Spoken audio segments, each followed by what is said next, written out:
संयुक्त गणराज्य की नेशनल असेंबली की अध्यक्ष माननीय डॉक्टर तुलिया एक्सन का स्वागत करते हुए अत्यंत प्रसन्नता हो रही है। वे हमारी सम्मानित अतिथि के रूप में भारत की आधिकारिक यात्रा पर आई है। यह हमारे लिए खुशी की बात है कि डॉक्टर एक्सन बजट सत्र को देखने के लिए यहाँ उपस्थित है। माननीय डॉक्टर तुलिया एक्सन शुक्रवार दिनांक 19 जुलाई 2024 को भारत पहुंची। उन्होंने 21 जुलाई 2024 को आगरा का भ्रमण किया और इस समय वह विशेष बॉक्स में आसीन है।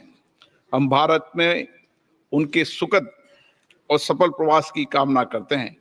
हम अंतर संसदीय संघ के प्रेसिडेंट के रूप में उनकी भूमिका के लिए सफलता की भी कामना करते हैं। उनके माध्यम से हम तंजानिया गणराज्य की संसद के सदस्यों, तंजानिया की सरकार तथा वहां की मित्र जनता को बधाई और शुभकामनाएं देते हैं। माननीय सदस्यगण, जैसा कि आपको समाचार भाग 2 के माध्यम से पहले ही सूचित किया जा चुका है कि माननीय वित्त मंत्री जी के बजट भाषण की प्रतियां हार्ड कॉपी के रूप में उपलब्ध कराई जाएगी। अतः बजट प्रस्तुत हो जाने के पश्चात माननीय सदस्य कृपया बजट भाषण की अपनी अपनी प्रति प्रकाशन काउंटर से प्राप्त कर लें। आपको ये भी सूचित किया जाता है कि माननीय मंत्री द्वारा बजट प्रस्तुत किए जाने के पश्चात बजट की प्रतियां आपको मेंबर्स पोर्टल के माध्यम से भी उपलब्ध करा दी जाएगी। माननीय वित्त मंत्री Shrimati Nirmala Sitharaman.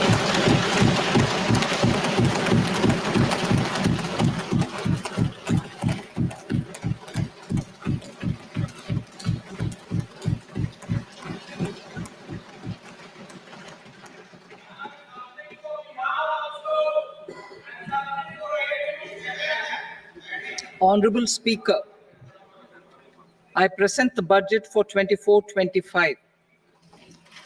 Introduction. The people of India have reposed their faith in the government led by Honorable Prime Minister Shri Narendra Modi and re-elected it for a historic third term under his leadership.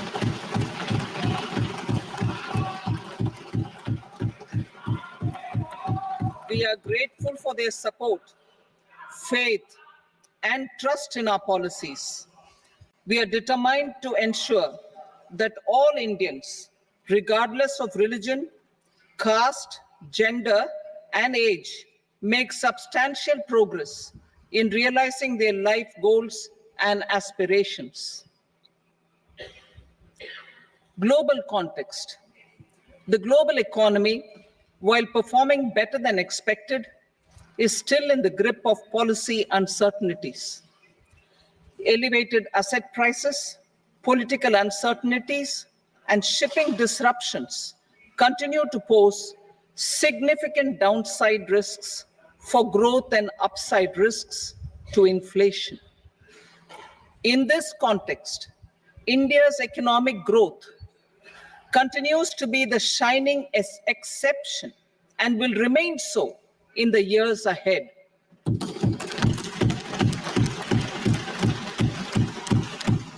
India's inflation continues to be low, stable, and moving towards the 4% target.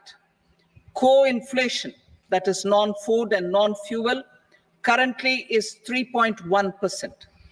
Steps are being taken to ensure supplies of perishable goods reach markets adequately. Interim budget. As mentioned in the interim budget, we need to focus on 4 major castes, namely the Garib, Mahilaye, Yuva, and Annadata, the poor, women, youth, and the farmer. For Annadata, we announced higher minimum support prices a month ago for all major crops, delivering on the promise of at least a 50% margin over costs. Pradhan Mantri Garib Kalyan Anna Yojana was extended for 5 years, benefiting more than 80 crore people. Administrative actions for approval and implementation of various schemes announced in the interim budget are well underway. The required allocations have been made. Budget theme. Turning attention to the full year and beyond in this budget, we particularly focus on employment, skilling, MSMEs, and the middle class. I'm happy to announce the Prime Minister's package of 5 schemes and initiatives to facilitate employment, skilling, and other opportunities for 4.1 crore youth over a 5-year period, with a central outlay of 2 lakh crore rupees. I will speak about them shortly, while more details may be seen in the annexure. This year, I've made a provision of 1.48 lakh rupees, 1.48 lakh crore rupees for education, employment, and skilling. Budget priorities. The people have given a unique opportunity to our government to take the country on the path of strong development and an all-round prosperity. In the interim budget, we promised to present a detailed roadmap for our pursuit of Vikasit Bharat. In line with the strategy set out in the interim budget, this budget envisages sustained efforts on the following 9 priorities for generating ample opportunities for all. Number 1, productivity and resilience in agriculture. Number 2, employment and skilling. Number 3, inclusive human resource development and social justice. 4, manufacturing and services. 5, urban development. 6, energy security. 7, infrastructure. 8, innovation, research and development. And 9, next generation reforms. Subsequent budgets will build on these and add more priorities and actions. A more detailed formulation will be carried out as part of the economic policy framework, about which I will speak later in this speech. This budget details some of the specific actions to be initiated in the current year towards fulfillment of these priorities, with potential for transformative changes. The budget also covers some of the previously made announcements with intent to strengthen them and step up their implementation for expediting our journey towards the goal of Vikasit Bharat. Priority 1, productivity and resilience in agriculture. Transforming agricultural research.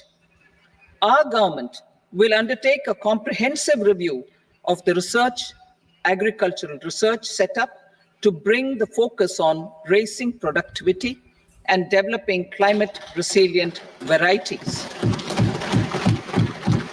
Funding will be provided in challenge mode, including to the private sector. Domain experts, both from the government and outside, will oversee the conduct of such research. Release of new varieties. New 109 high-yielding and climate-resilient varieties of 32 field and horticultural crops will be released for cultivation by farmers. Natural farming. In the next 2 years, 1 crore farmers across the country will be initiated into natural farming, supported by certification and branding. Implementation will be through scientific institutions and willing gram panchayats. 10,000 need-based bio-input resource centers will be established.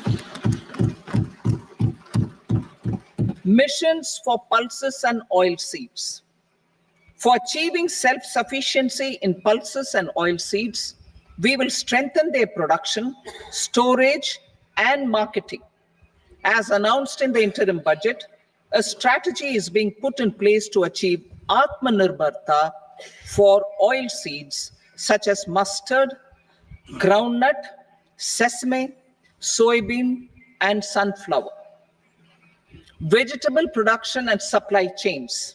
Large-scale clusters for vegetable production will be developed closer to major consumption centers.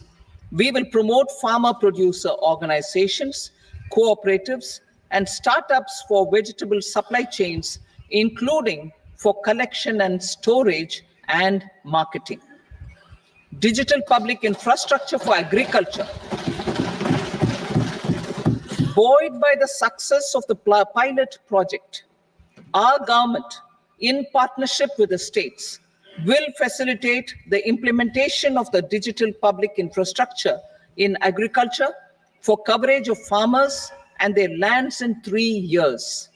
During this year, digital crop survey for Kharif using the DPI will be taken up in 400 districts. The details of 6 crore farmers and their lands will be brought into the farmer and land registries. Further, the issuance of Jan Samarth based Kisan credit cards will be enabled in 5 states. Shrimp production and export. Financial support for setting up a network of nucleus breeding centers for shrimp brood stocks will be provided. Financing for shrimp farming, processing, and export will be facilitated through NABARD. National cooperation policy. Our government will bring out a national cooperation policy for systematic, orderly, and all-round development of the cooperative sector, fast-tracking growth of rural economy and generation of employment opportunities on a large scale will be the policy goal. This year, I have made a provision of 1.52 lakh crore rupees for agriculture and allied sectors.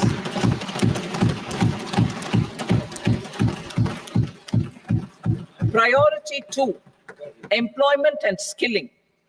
Employment-linked incentive.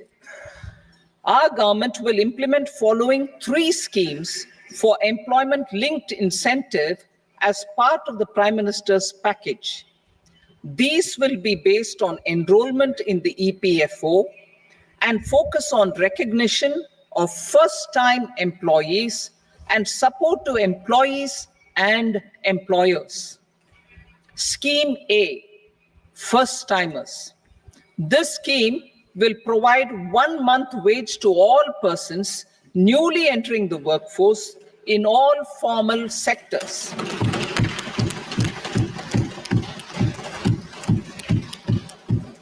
Direct benefit transfer of 1 month's salary in 3 installments to first-time employees as registered in the EPFO will be up to 15,000 rupees. The eligibility limit will be a salary of 1 lakh per month. The scheme is expected to benefit 210 lakh youths.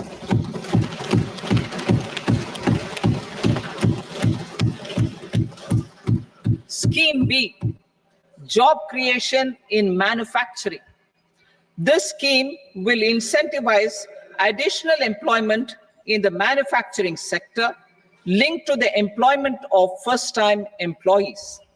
An incentive will be provided at specified scale directly both to the employee and the employer with respect to the EPFO contribution in the first 4 years of employment. The scheme is expected to benefit 30 lakh youth entering employment and their employers.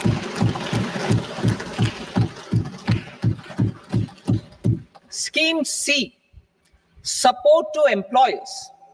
This employer-focused scheme will cover additional employment in all sectors. All additional employment within a salary of 1 lakh rupee per month will be counted. The government will reimburse to employers up to 3,000 rupees per month for 2 years towards the EPFO contribution for each additional employee. The scheme is expected to incentivize additional employment of 50 lakh persons.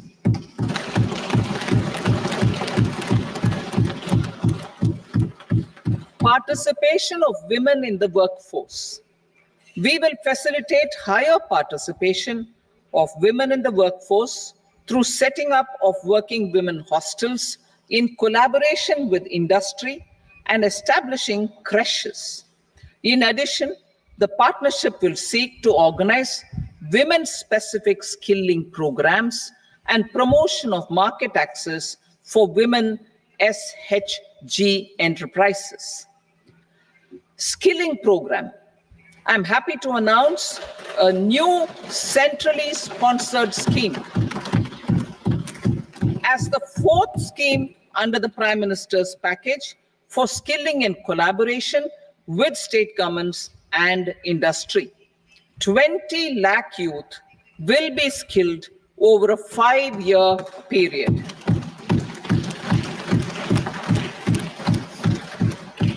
$1,000 industrial training institutes will be upgraded in hub and spoke arrangements with outcome orientation. Course content and design will be aligned to the skill needs of industry, and new courses will be introduced for emerging needs. Skilling loans. The model skill loan scheme will be revised to facilitate loans up to 7.5 lakh rupees with a guarantee from a government-promoted fund. This measure is expected to help 25,000 students every year.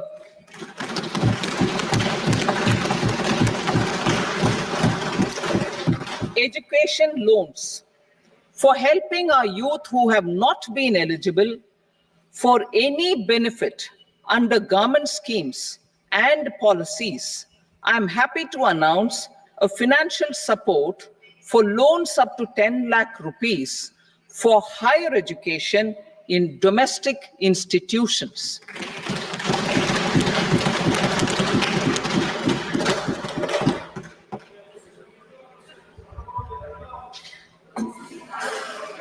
E-vouchers for this purpose. E-vouchers for this purpose will be given directly to 1 lakh students every year for annual interest subvention of 3% of the loan amount. Priority 3, inclusive human resource development and social justice, saturation approach. Our government is committed to all-round, all-pervasive, and all-inclusive development of people, particularly farmers, youth, women, and the poor. For achieving social justice comprehensively, the saturation approach of covering all eligible people through various programs, including those for education and health, will be adopted to empower them by improving their capabilities. Implementation of schemes meant for supporting economic activities by craftsmen, artisans, self-help groups, scheduled caste, scheduled tribe, and women entrepreneurs and street vendors such as the PM Vishwakarma, PM Swanidhi, National Livelihood Missions, and Stand Up India will be stepped up. Purvodaya. The states in the eastern part of the country are rich in endowments and have strong cultural traditions. We will formulate a plan, Purvodaya, for the all-round development of the eastern region of the country, covering Bihar, Jharkhand, West Bengal, Odisha, and Andhra Pradesh. This will cover human resource development, infrastructure, and generation of economic opportunities to make the region an engine to attain Vikasit Bharat. On the Amritsar-Kolkata Industrial Corridor, we will support development of an industrial node at Gaya. This corridor will catalyze industrial development of the eastern region. The industrial node at Gaya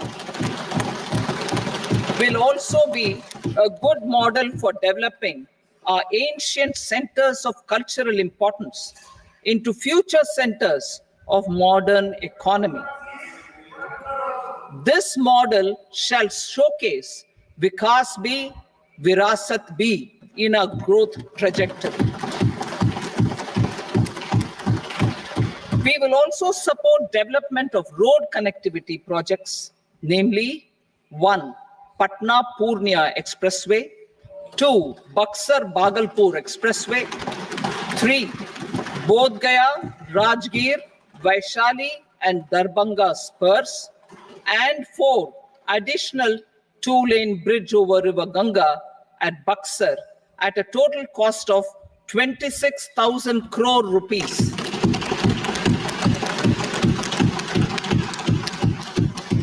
Power projects, including setting up of a new 2,400 megawatt power plant at Pir Painti, will be taken up at a cost of 21,400 crore rupees.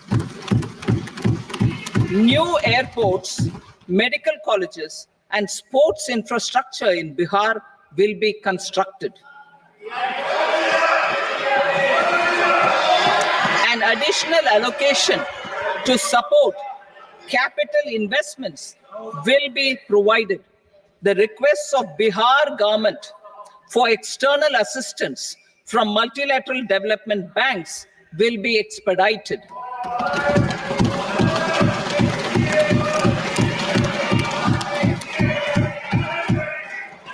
Andhra Pradesh Reorganization Act.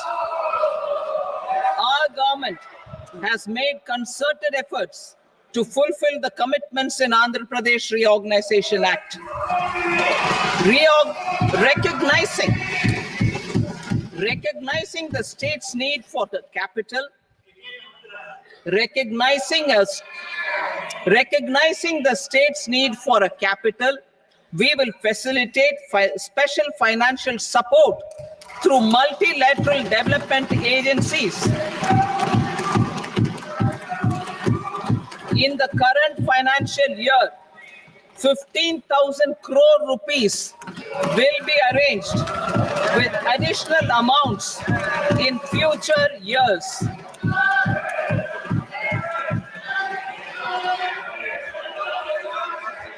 Our government is fully committed to financing and early completion of the Polavaram irrigation project, which is the lifeline for Andhra Pradesh and its farmers. This will facilitate our country's food security as well. Under the Andhra Pradesh Reorganization Act, for promoting industrial development, funds will be provided for essential infrastructure such as water, power, railways, and roads. In Kopparthi node on the Visakhapatnam-Chennai Industrial Corridor and Varavakal node on the Hyderabad-Bangalore Industrial Corridor. An additional allocation will be provided this year towards capital investment for economic growth. Grants for backward regions of Rayalaseema, Prakasham, North Coastal Andhra, as stated in the Act, will be provided. PM Awas Yojana. 3 crore additional houses under the PM Awas Yojana in rural and urban areas in the country have been announced, for which the necessary allocations are being made. Women-led development. For promoting women-led development, the budget carries an allocation of more than 3 lakh crore for schemes benefiting women and girls. This signals our government's commitment for enhancing women's role in economic development.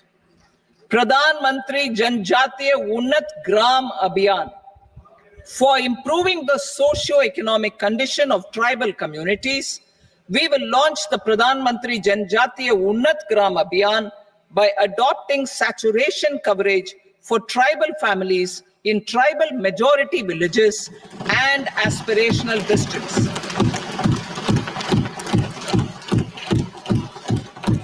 This will cover 63,000 villages, benefiting 5 crore tribal people.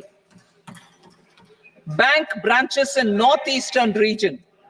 More than 100 branches of India Post Payment Bank will be set up in the northeast region to expand the banking services.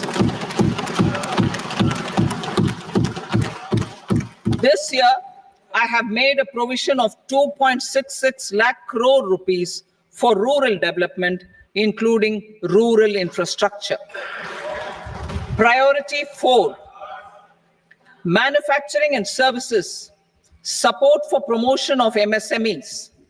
This budget provides special attention to MSMEs and manufacturing, particularly labor-intensive manufacturing. We have formulated a package covering financing, regulatory changes, and technology support for MSMEs to help them grow and also compete globally, as mentioned in the interim budget. I'm happy to announce the following specific measures. Credit guarantee scheme for MSMEs in the manufacturing sector. For facilitating term loans to MSMEs for purchase of machinery and equipment without collateral or third-party guarantee, a credit guarantee scheme will be introduced. The scheme will operate on pooling of credit risks of such MSMEs. A separately constituted self-financing guarantee fund will provide to each applicant guarantee cover up to 100 crore rupees, while the loan amount may be larger. The borrower will have to provide an upfront guarantee fee and an annual guarantee fee on the reducing loan balance. New assessment model for MSME credit. Public sector banks will build their own in-house capability to assess MSMEs for credit instead of relying on external assessment. They will also take a lead in developing or getting developed a new credit assessment model based on the scoring of digital footprints of the MSMEs in the economy. This is expected to be a significant improvement over the traditional assessment of credit eligibility based only on asset or turnover criteria. That will also cover MSMEs without a formal accounting system. Credit support to MSMEs during stress period. I'm happy to announce a new mechanism for facilitating continuation of bank credit to MSMEs during their stress period while being in special mention account, SMA account, SMA stage. For reasons beyond their control, MSMEs need credit to continue their business and to avoid getting into the NPA stage. Credit availability will be supported through a guarantee from a government-promoted fund. Mudra loans. The limit of Mudra loans will be enhanced to 20 lakh from the current 10 lakh for those entrepreneurs who have availed and successfully repaid previous loans under the Tarun category.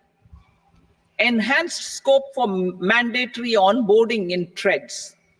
For facilitating MSMEs to unlock their working capital by converting their trade receivables into cash, I propose to reduce the turnover threshold of buyers for mandatory onboarding on the trades platform from rupees 500 crore to 250 crore rupees.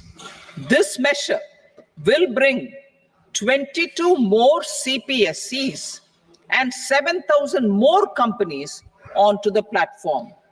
Medium enterprises will also be included in the scope of the suppliers. SIDBI branches in MSME clusters. SIDBI will open new branches to expand its reach to serve all major MSME clusters within 3 years and provide direct credit to them. With the opening of 24 such branches this year, the service coverage will expand to 168 out of 242 major clusters. MSME units for food irradiation, quality and safety testing. Financial support for setting up of 50 multi-product food irradiation units in the MSME sector will be provided. Setting up of 100 food quality and safety testing labs with NABL accreditation will be facilitated. E-commerce export hubs to enable MSMEs and traditional artisans to sell their products in international markets. E-commerce export hubs will be set up in public-private partnership mode. These hubs, under a seamless regulatory and logistic framework, will facilitate trade and export-related services under one roof. Measures for promotion of manufacturing and services. Internship in top companies. As the fifth scheme under Prime Minister's package, our government will launch a comprehensive scheme for providing internship opportunities in 500 top companies to 1 crore youth in 5 years. They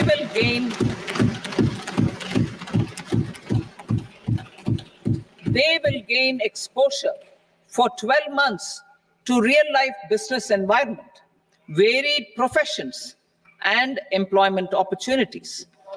An internship allowance of 5,000 per month, 5,000 rupees per month, along with a one-time assistance of 6,000 rupees will be provided. Companies will be expected to bear the training cost and 10% of their internship cost from their CSR funds. Industrial parks. Our government will facilitate development of investment-ready, plug-and-play industrial parks with complete infrastructure in or near 100 cities in partnership with the states and private sector by better using town planning schemes. 12 industrial parks under the National Industrial Corridor Development Program also will be sanctioned.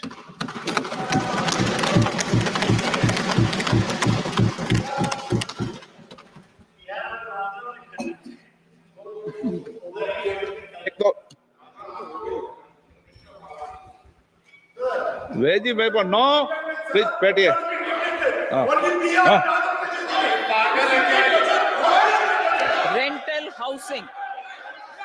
rental housing with dormitory type accommodation for industrial workers will be just 1 minute. Rental housing, I repeat, rental housing with dormitory type accommodation for industrial workers will be facilitated in PPP mode with VGF support and commitment from anchor industries. Shipping industry, ownership, leasing, and flagging reforms will be implemented to improve the share of Indian shipping industry and generate more employment. Critical mineral mission. We will set up a critical mineral mission for domestic production, recycling of critical minerals, and overseas acquisition of critical mineral assets. Its mandate will include technology development, skilled workforce, extended producer responsibility framework, and a suitable financing mechanism. Offshore mining of minerals. Our government will launch the auction of the first tranche of offshore blocks for mining, building on the exploration already carried out. Digital public infrastructure applications. Turning to the services sector, I propose development of DPI applications at population scale for productivity gains, business opportunities, and innovation by the private sector. These are planned in the areas of credit, e-commerce, education, health, law and justice, logistics, MSME service delivery, and urban governance. Integrated technology platform for IBC ecosystem. An integrated technology platform will be set up for improving the outcomes under the Insolvency Bankruptcy Code for achieving consistency, transparency, timely processing, and better oversight for all stakeholders. Voluntary closure of LLPs. The services of the Center for Processing Accelerated Corporate Exit, CPACE, will be extended for voluntary closure of LLPs to reduce the closure times. National Company Law Tribunals. The IBC has resolved more than 1,000 companies, resulting in direct recovery of 3.3 lakh crore to creditors. 3.3 lakh crore rupees to creditors.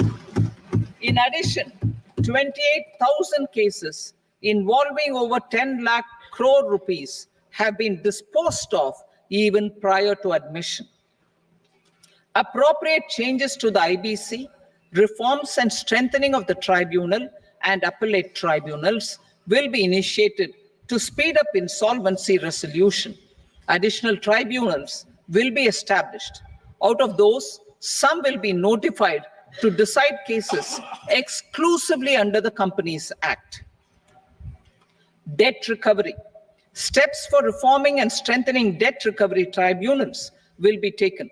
Additional tribunals will be established to speed up recovery. Priority 5, urban development. Cities as growth hubs. Working with states, our government will facilitate development of cities as growth hubs. This will be achieved through economic and transit planning and orderly development of peri-urban areas utilizing town planning schemes. Creative redevelopment of cities.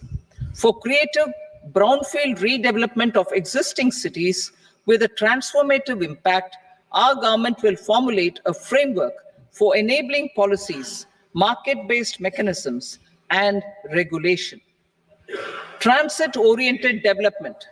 Transit-oriented development plans for 14 large cities with a population above 30 lakh will be formulated, along with an implementation and financing strategy. Urban housing. Under the PM Awas Yojana, Urban 2.0, housing needs of 1 crore urban poor and middle-class families will be addressed with an investment of 10 lakh crore rupees. This will include the central assistance of 2.2 lakh crore rupees in the next 5 years. A provision of interest subsidy to facilitate loans at affordable rates is also envisaged. In addition, enabling policies and regulations for efficient and transparent rental housing markets with enhanced availability will also be put in place. Water supply and sanitation. In partnership with state governments and multilateral development banks, we will promote water supply, sewage treatments, and solid waste management projects and services for 100 large cities through bankable projects. These projects will also envisage use of treated water for irrigation and filling up of tanks in nearby areas. Street markets. Building on the success of PM Swanidhi scheme in transforming the lives of street vendors, our government envisions a scheme to support each year over the next 5 years the development of 100 weekly huts or street food hubs in select cities. Stamp duty. We will encourage states which continue to charge high stamp duty to moderate the rates for all and also consider further lowering duties for properties purchased by women. This reform will be made an essential component of urban development schemes. Priority 6, energy security, energy transition. In the interim budget, I had announced our strategy to sustain high and more resource-efficient economic growth, along with the energy security in terms of availability, accessibility, and affordability. We will bring out a policy document on appropriate energy transition pathways that balances the imperatives of employment, growth, and environmental sustainability. PM Surya Ghar Muft Bijli Yojana. PM Surya Ghar Muft Bijli Yojana. In line with the announcement in the interim budget,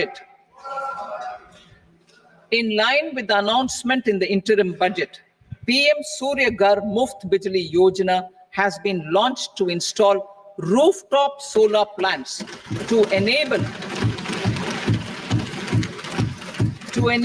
1 crore households obtain free electricity up to 300 units every month. The scheme has generated remarkable response with more than 1.28 crore registrations and 14 lakh applications, and we will further encourage it. Pumped storage policy. A policy for promoting pumped storage projects will be brought out for electricity storage and facilitating smooth integration of the growing share of renewable energy with its variable and intermittent nature in the overall energy mix. Research and development of small and modular nuclear reactors. Nuclear energy is expected to form a very significant part of the energy mix for Viksit Bharat. Towards that pursuit, our government will partner with the private sector for 1. Setting up Bharat Small Reactors. 2. Research and development of Bharat Small Modular Reactor. And 3. Research and development of newer technologies for nuclear energy. The R&D funding announced in the interim budget will be made available for this sector also. Advanced ultra supercritical thermal power plants. The development of indigenous technology for advanced ultra supercritical thermal power plants with much higher efficiency has been completed. A joint venture between NTPC and BHEL will set up a full-scale 800 megawatt commercial plant using AUSC technology. The government will provide the required fiscal support. Moving forward, development of indigenous capacity for the production of high-grade steel and other advanced metallurgy materials for these plants will result in strong spin-off benefits for the economy. Roadmap for hard-to-abate industries. A roadmap for moving the hard-to-abate industries from energy efficiency targets to emission targets will be formulated. Appropriate regulations for transition of these industries from the current perform, achieve, and trade mode to Indian carbon market mode will be put in place. Support to traditional micro and small industries. An investment-grade energy audit of traditional micro and small industries in 60 clusters, including brass and ceramic, will be facilitated. Financial support will be provided for shifting them to cleaner forms of energy and implementation of energy efficiency measures. The scheme will be replicated in another 100 clusters in the next phase. Priority 7, infrastructure investment by central government. Significant investment the central government has made over the years in building and improving infrastructure has had a strong multiplier effect on the economy. We will endeavor to maintain strong fiscal support for infrastructure over the next 5 years in conjunction with imperatives of other priorities and fiscal consolidation. This year, I have provided 11,11,111 crore rupees for capital expenditure. This would be 3.4% of our GDP. Infrastructure investment by state governments. We will encourage states to provide support of similar scale for infrastructure, subject to their development priorities. A provision of 1.5 lakh crore rupees for long-term interest-free loans have been made this year also to support the states in their resource allocation. Private investment in infrastructure. Investment in infrastructure by private sector will be promoted through viability gap funding and enabling policies and regulations. A market-based financing framework will be brought out. Pradhan Mantri Gram Sadak Yojana, phase 4 of the PMGSY will be launched to provide all-weather connectivity to 25,000 rural habitations, which have become eligible in view of their population increase. Irrigation and flood mitigation. Bihar has frequently suffered from floods, many of them originating outside the country. Plans to build flood control structures in Nepal are yet to progress. Our government, through the Accelerated Irrigation Benefit Program and other sources, will provide financial support for projects with estimated cost of 11,500 crore rupees, such as the Kosi-Michi intra-state link and 20 other ongoing and new schemes, including barrages, river pollution abatement, and irrigation projects. In addition, survey and investigation of Kosi-related flood mitigation and irrigation projects will be undertaken. Assam grapples with floods every year by the Brahmaputra River and its tributaries originating outside India. We will provide assistance to Assam for flood management and related projects.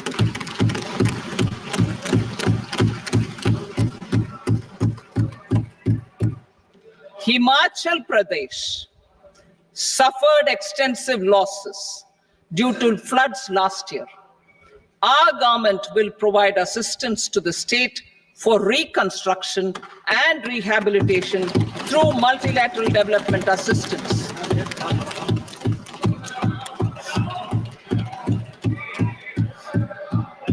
आगे। Uttarakhand too suffered losses due to cloudbursts and massive landslides. We will provide assistance to the state. Recently, Sikkim witnessed devastating flash floods and landslides that wreaked havoc across the state. Our government will provide assistance to the state. Tourism. Tourism has always been a part of our civilization. Our efforts in positioning India as a global tourist destination will also create jobs, stimulate investments, and unlock economic opportunities for other sectors. In addition to the measures outlined in the interim budget, I propose the following measures. Vishnupad Temple at Gaya and Mahabodhi Temple at Bodh Gaya in Bihar are of immense spiritual significance. Comprehensive development of Vishnupad Temple Corridor and Mahabodhi Temple Corridor will be supported, modeled on the successful Kashi Vishwanath Temple Corridor to transform them into world-class pilgrim and tourist destinations. Rajgir holds immense religious significance for Hindus, Buddhists, and Jains. The 20th Tirthankara Muniswarata temple in the Jain temple complex is ancient. The Saptarishi, or the 7 hot springs, form a warm water Brahmkund that is sacred. A comprehensive development initiative for Rajgir will be undertaken. Our government will support the development of Nalanda as a tourist center, besides reviving Nalanda University to its glorious stature. Odisha's scenic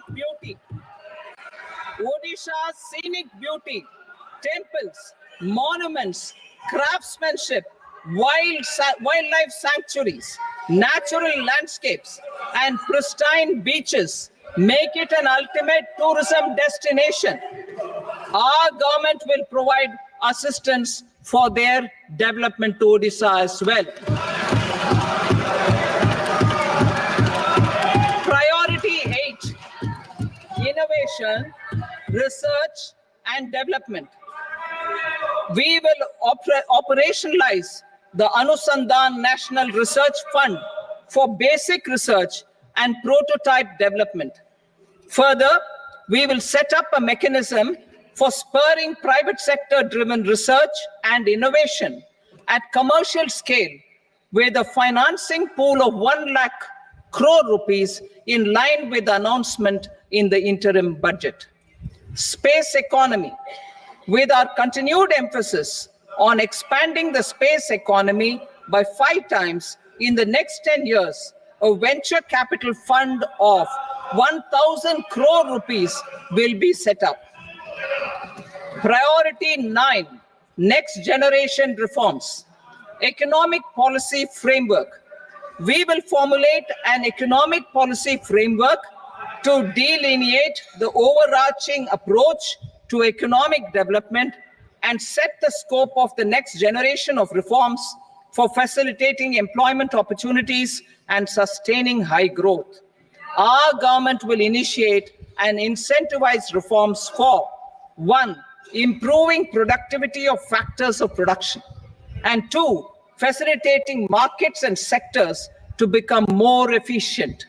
These reforms will cover all factors of production, namely land, labor, capital, and entrepreneurship, and technology as an enabler of improving total factor productivity and bridging inequality.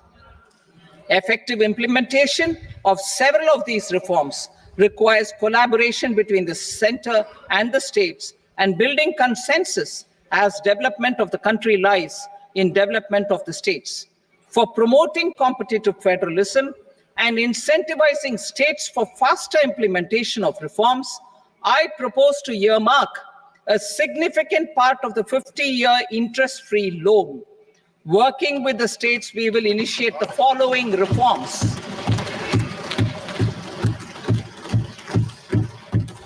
Land-related reforms and actions, both in the rural and urban areas, will cover land administration, will cover 1, land administration, planning and management, and 2, urban planning usage and building bylaws. These will be incentivized for completion within the next 3 years through appropriate fiscal support. Rural land-related actions. Rural land-related actions will include 1, assignment of unique land parcel identification number, UL PIN, or Bhu Aadhaar for all lands. 2, digitization of cadastral maps. 3, survey of subdivisions, survey of map subdivisions as per current ownership. 4, establishment of land registry. And 5, linking to the farmers registry. These actions will also facilitate credit flow and other agricultural services. Urban land-related actions. Land records in urban areas will be digitized with GIS mapping. An IT-based system for property record administration, updating, and tax administration will be established. These will also facilitate improving the financial position of urban local bodies. Labor-related reforms. Services to labor. Our government will facilitate the provision of a wide array of services to labor, including those for employment and skilling. A comprehensive integration of e-Shram portal with other portals will facilitate such one-stop solution. Open architecture databases for the rapidly changing labor market, skill requirements, and available job roles, and a mechanism to connect job aspirants with potential employers and skill providers will be covered in these services. Shram Suvidha and Samadhan portal. Shram Suvidha and Samadhan portal will be revamped to enhance ease of compliance for industry and trade. Capital and entrepreneurship related reforms, financial sector vision and strategy. For meeting financing needs of the economy, our government will bring out a financial sector vision and strategy document to prepare the sector in terms of size, capacity, and skills. This will set the agenda for the next 5 years and guide the work of the government, regulators, financial institutions, and market participants. Taxonomy for climate finance. We will develop taxonomy for climate finance for enhancing the availability of capital for climate adaptation and mitigation. This will support achievement of the country's climate commitments and green transition. Variable capital company structure. We will seek the required legislative approval for providing an efficient and flexible mode for financing leasing of aircrafts and ships and pooled funds of private equity through a variable company structure. Foreign direct investments and overseas investment. The rules and regulations for foreign direct investment and overseas investments will be simplified to 1, facilitate foreign direct investments, 2, nudge prioritization, and 3, promote opportunities for using Indian rupee as a currency for overseas investment. NPS Vatsalya. NPS Vatsalya, a plan for contribution by parents and guardians for minors, will be started.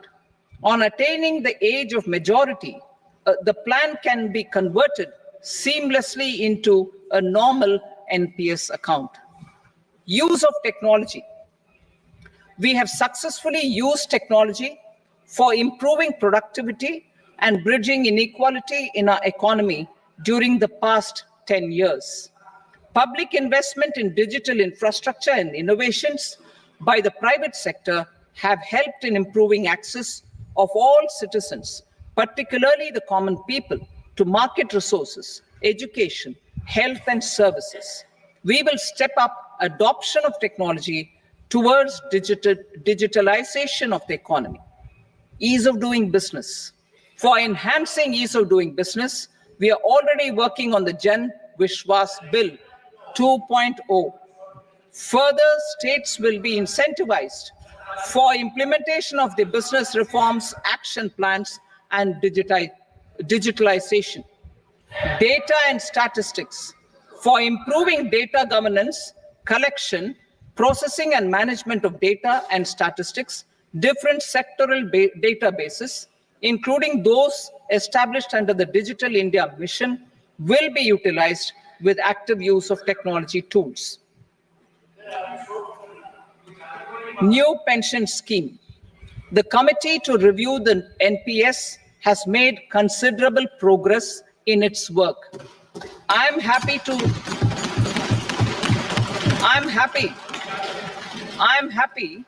that the staff side of the National Council of the Joint Consultative Machinery for Central Government Employees has taken a constructive approach. A solution will be evolved which addresses the relevant issues while maintaining fiscal prudence to protect the common citizens. Budget estimates for 24-25. For the year 24-25, total receipts other than borrowings and the total expenditure are estimated at 32.07 lakh crore rupees and 48.21 lakh crore rupees respectively. The net tax receipts are estimated at 25.83 lakh crore rupees. The fiscal deficit is estimated at 4.9% of the GDP. The gross and the net market borrowings through dated securities during 24-25 are estimated at 14.01 lakh crore rupees and 11.63 lakh crore rupees respectively. Both will be less than that in 23-24. The fiscal consolidation path announced by me in 2021 has served our economy very well, and we aim to reach the deficit below 4.5% next year. The government is committed to staying the course.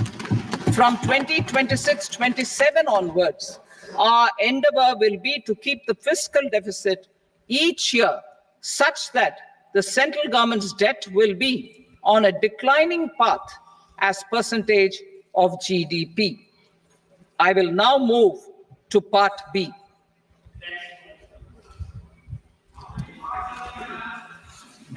Indirect taxes. Sir, I start with GST.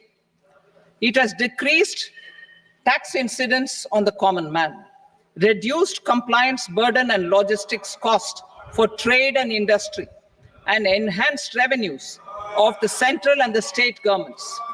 It is a success of vast proportions. To multiply the benefits of GST, we will strive to further simplify and rationalize the tax structure and endeavor to expand it to the remaining sectors. My proposals for customs duties intend to support domestic manufacturing, deepen local value addition, promote export competitiveness, and simplify taxation while keeping the interest of the general public and consumers surmount. In Budget 22-23, we reduced the number of customs duty rates. I propose to undertake a comprehensive review of the rate structure over the next 6 months to rationalize and simplify it for ease of trade, removal of duty inversion, and reduction of disputes. I shall now take up sector-specific customs duty proposals. Medicine and medical equipments. To provide relief to cancer patients, I propose to fully exempt 3 more medicines from customs duties.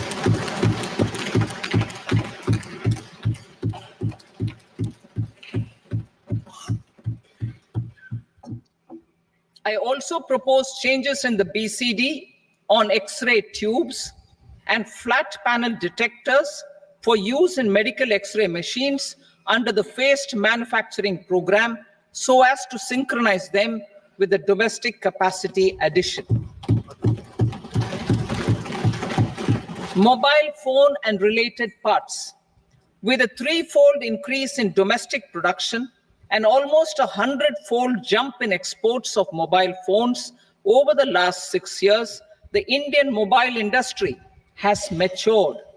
In the interest of consumers, I now propose to reduce the BCD on mobile phone, mobile PCBA, and mobile charger to 15%. Critical minerals. Minerals such as lithium, copper, cobalt, and rare earth elements are critical for sectors like nuclear energy, renewable energy, space, defense, telecommunications, and high-tech electronics. I propose to fully exempt customs duties on 25 critical minerals and reduce BCD on 2 of them. This will provide a major fillip to the processing and refining of such minerals and help secure their availability for these strategic and important sectors. Solar energy. Energy transition is critical in the fight against climate change. To support energy transition, I propose to expand the list of exempted capital goods for use in the manufacture of solar cells and panels in the country. Further, in view of sufficient domestic manufacturing capacity of solar gas, glass, and tinned copper interconnect, I propose not to extend the exemption of custom duties provided to them. Marine products. India's seafood exports in the last financial year touched an all-time high of more than 60,000 crores of rupees. Frozen shrimp accounted for about 2/3 of these exports. To enhance their competitiveness, I propose to reduce BCD on certain broodstock, polychaete worms, shrimp, and fish feed to 5%. I also propose to exempt customs duty on various inputs for manufacture of shrimp and fish feed. Leather and textile. Similarly, to enhance the competitiveness of exports in the leather and textile sectors, I propose to reduce BCD on real down-filling material from duck or goose. I am also making additions to the list of exempted goods for manufacture of leather and textile garments, footwear, and other leather articles for export. To rectify inversion in duty, I propose to reduce BCD subject to conditions on methylene diphenyl diisocyanate, MDI, for manufacture of spandex yarn from 7.5 to 5%. Furthermore, the export duty structure on raw hides, skin, and leather is proposed to be simplified and rationalized. Precious metals. To enhance domestic value addition in gold and precious metal jewelry in the country, I propose to reduce customs duties on gold and silver to 6% and that of platinum to 6.4%. Other metals. Steel and copper are important raw materials. To reduce their cost of production, I propose to remove the BCD on ferronickel and blister copper. I am also continuing with nil BCD on ferrous scrap and nickel cathode and concessional BCD of 2.5% on copper scrap. Electronics. To increase value addition in the domestic electronics industry, I propose to remove the BCD subject to conditions on oxygen-free copper for manufacture of resistors. I also propose to exempt certain parts for manufacture of connectors. Chemicals and petrochemicals. To support existing and new capacities in the pipeline, I propose to increase the BCD on ammonium nitrate from 7.5% to 10%. Plastics. PVC flex banners are non-biodegradable and hazardous for environment and health. To curb their imports, I propose to raise the BCD on them from 10 to 25%. Telecommunication equipment. To incentivize domestic manufacturing, I propose to increase the BCD from 10 to 15% on PCBA of specified telecom equipment. Trade facilitation. To promote domestic aviation and boat and ship MRO, I propose to extend the period for export of goods imported for repairs from 6 months to 1 year. I'll read that again. To promote domestic aviation and boat and ship maintenance, repair and operations, I propose to extend the period for export of goods imported for repairs from 6 months to 1 year.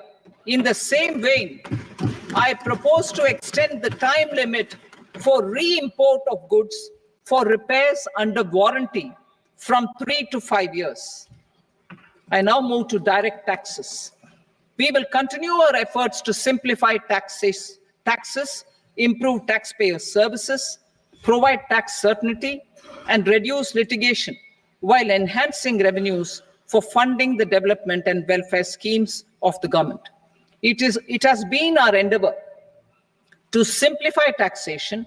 We have taken a number of measures in the last few years, including introduction of simplified tax regimes without exemptions and deductions for corporate tax and for personal income tax. This has been appreciated by taxpayers.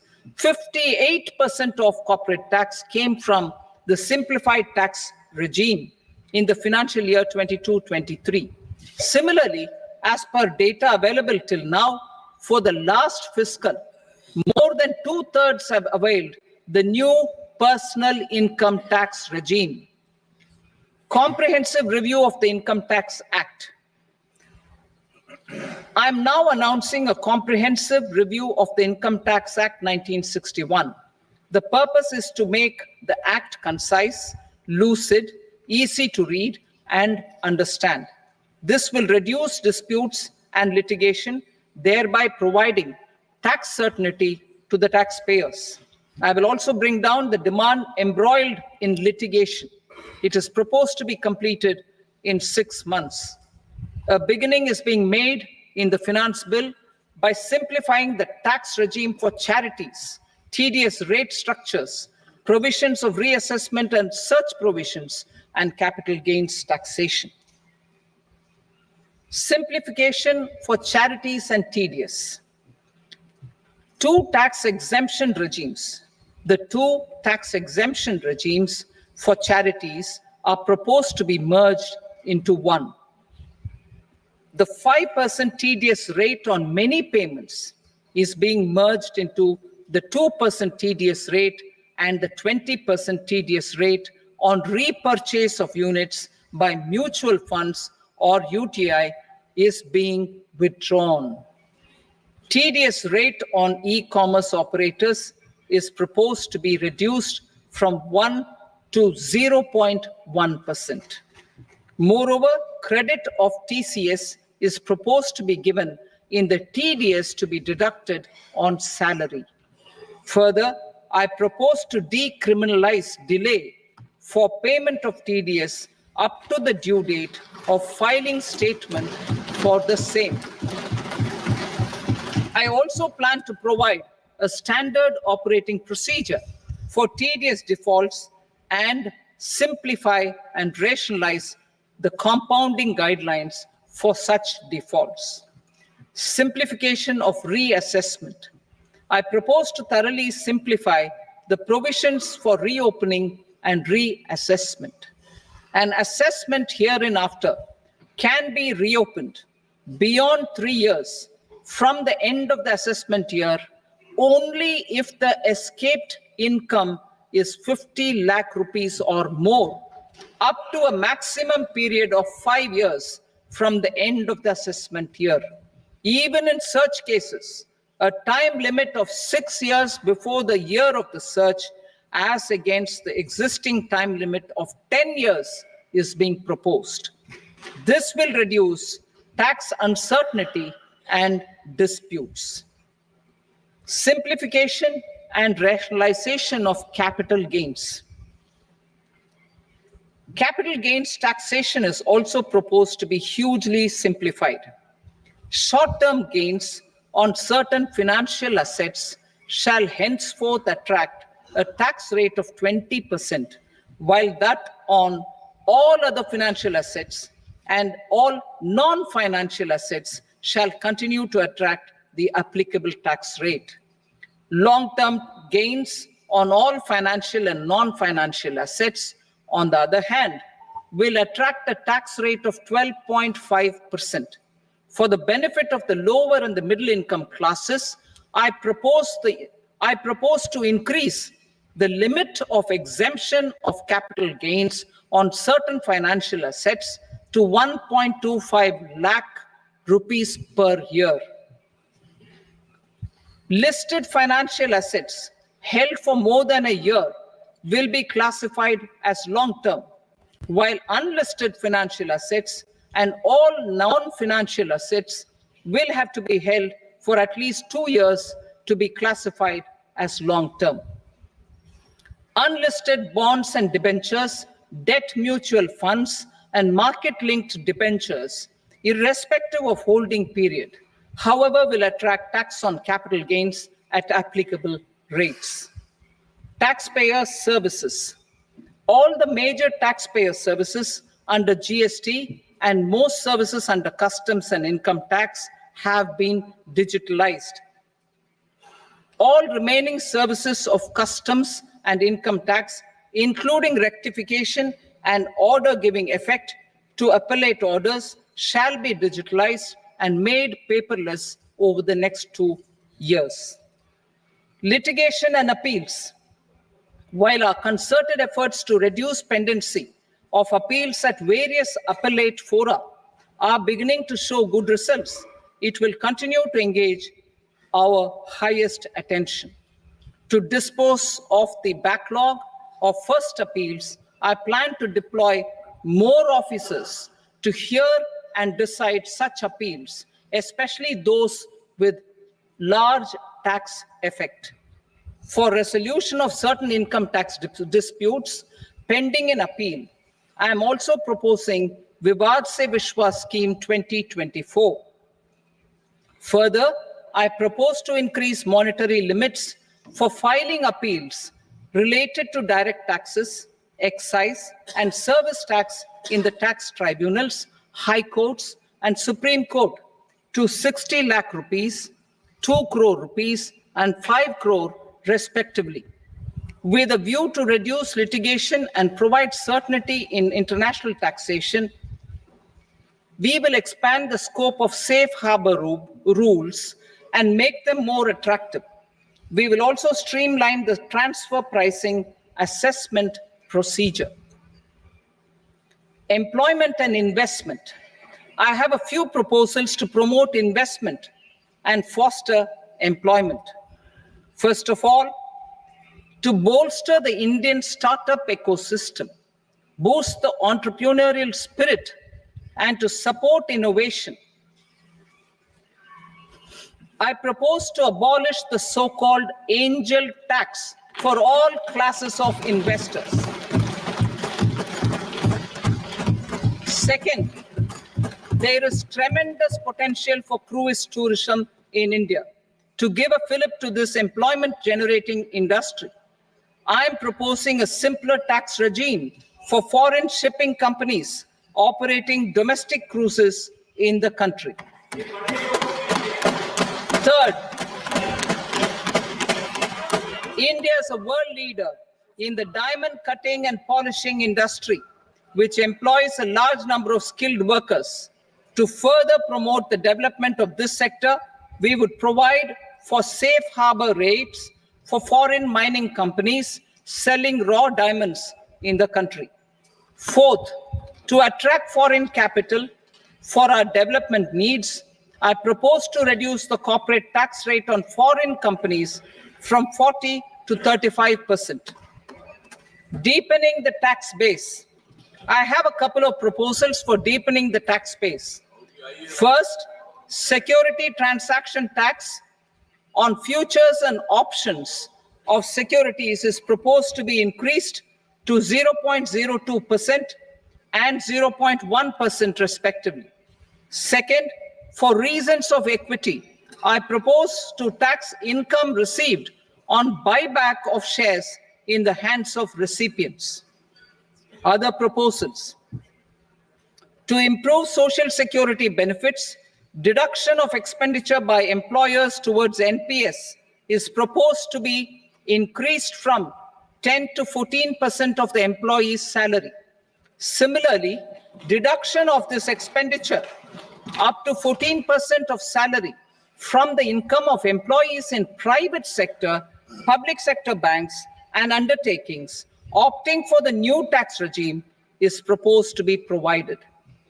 Indian professionals working in multinationals get ESOPs and invest in social security schemes and other movable assets abroad. Non-reporting of such small foreign assets has penal consequences under the Black Money Act. Such non-reporting of movable assets up to 20 lakh rupees is proposed to be depenalized.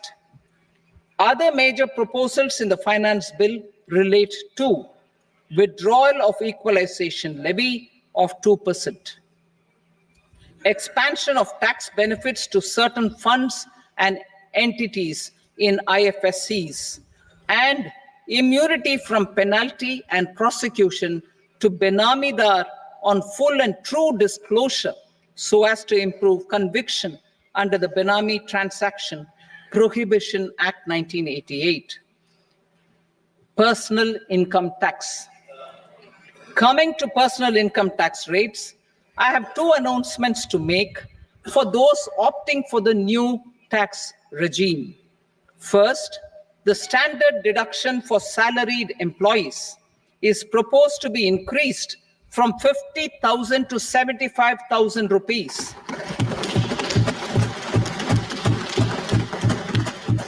Similarly, deduction on family pension for pensioners is proposed to be enhanced from 15,000 to 25,000 rupees.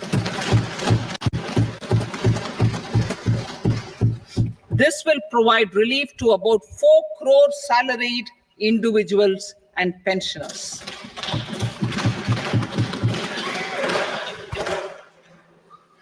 Second, in the new tax regime, the tax rate structure is proposed to be revised as follows. 0 to 3 lakh rupees, nil. 3 to 7 lakh rupees, 5%. 7 to 10 lakh rupees, 10%. 10 to 12 lakh rupees, 15%. 12 to 15 lakh rupees, 20%. And above 15 lakh rupees, 30%. As a result of these changes, a salaried employee in the new tax regime stands to save up to 17,500 rupees in income tax.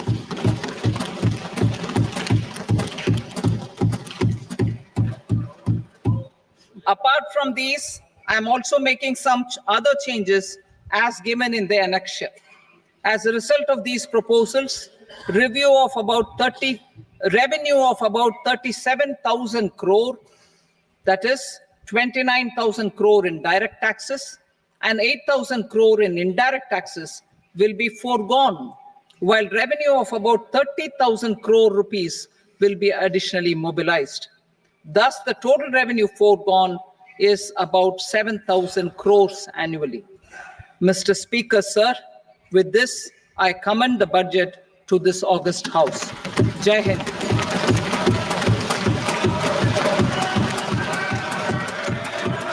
Item number 2. Item number 2.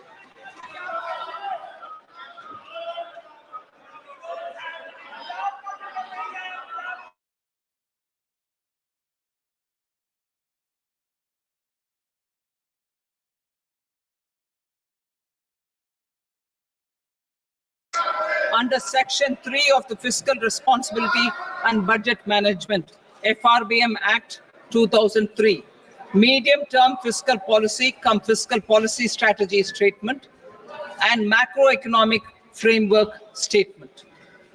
Item number 3. Sir, with your permission, I rise to move for leave to introduce the Finance Number 2 Bill 2024. प्रश्न ये कि विधेयक को पुनर्स्थापित करने की अनुमति प्रदान की जाए। जो सदस्य इसके पक्ष में हाँ कहें, जो सदस्य